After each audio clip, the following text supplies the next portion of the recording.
Welcome to Go Visit Castles. This week we're in Lancashire to explore and show you a medieval and Tudor rare survivor. Welcome to Salsbury Hall.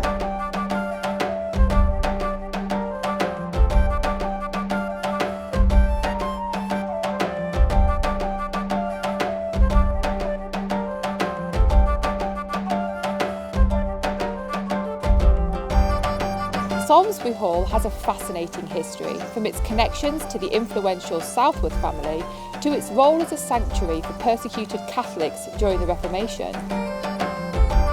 The hall's origins date back to the 14th century, and this remarkable manor house has witnessed centuries of history and intrigue.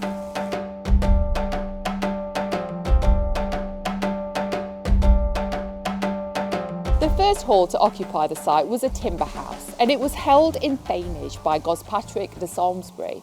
But in 1322, Robert the Bruce led a campaign into northern England, and whilst some places paid off the Scots to leave them alone, Salsbury was not so fortunate, and the hall was left in flames. The house that we see today was built in 1325 by Gilbert de Southworth, and it was the home of the Southworth family until the 17th century.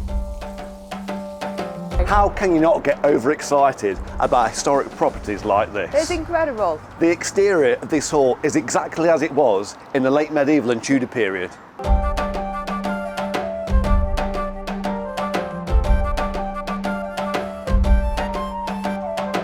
Joe, I think this could possibly be my most favourite timber frame building I've ever been to. Okay.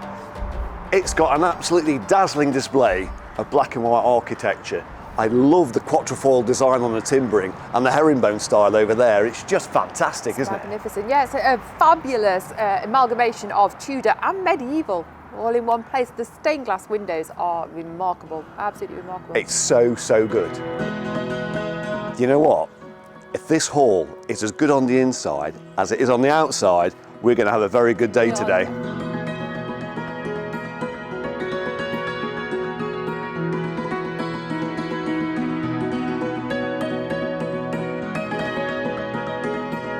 When you're entertaining for members of medieval and Tudor high society, then you most definitely had to impress.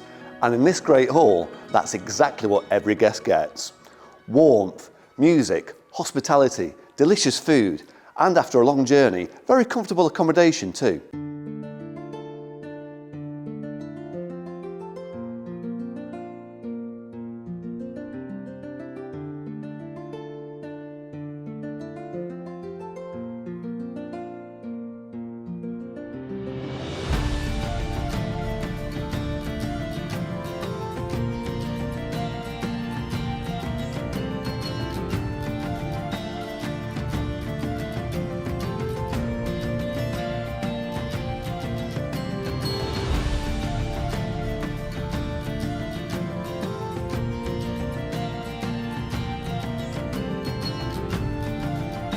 When Sir John Southworth inherited the estate, he was serving as an ecclesiastical commissioner responsible for enforcing the new religious laws. However, Sir John and his family had not abandoned the old religion themselves, for which Sir John was forced to lodge with the Bishop of London to see the error of his ways.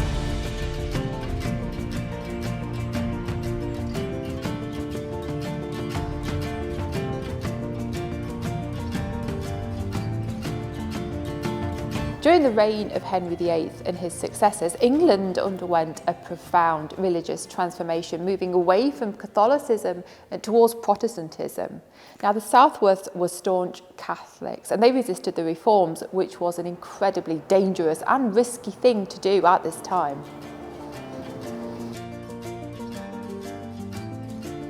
Sir John Southworth Jr. was ordained as a priest in France. Now, the law in England at the time branded as treasonable any priest who dared to return to England. But Sir John did return in 1619. He became known as the Plague Priest because he ministered to the sick and the dying, particularly during the plague years in Westminster. He was eventually arrested and executed for his faith. But in 1970, he was canonised, and he is now Saint John Southworth, England's patron saint of priests.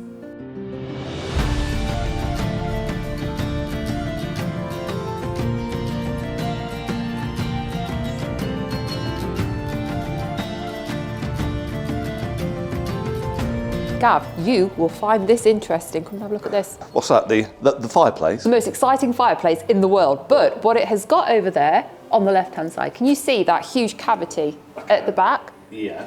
So what you would have done, because they were all Catholics here at the time, which was treasonable in England, that's for priests to hide him, so that if anybody came here, the priest could fit in that hole. Obviously, he's going to have to douse himself with water because you've got a fire, but he could fit and hide in that hole. So that's a priest hole in a fireplace? Yeah, it's not the safest, it's not the most elaborate. That is for hiding a priest. In 1612, Salsbury Hall stood witness to the infamous Pendle witch trials. Now, around this time, accusations of witchcraft spread like wildfire throughout the region. But witch trials weren't just about supernatural beliefs. Accusations were often fueled by personal vendettas and economic rivalries. Even the slightest deviation from social norms could lead to suspicion and accusations.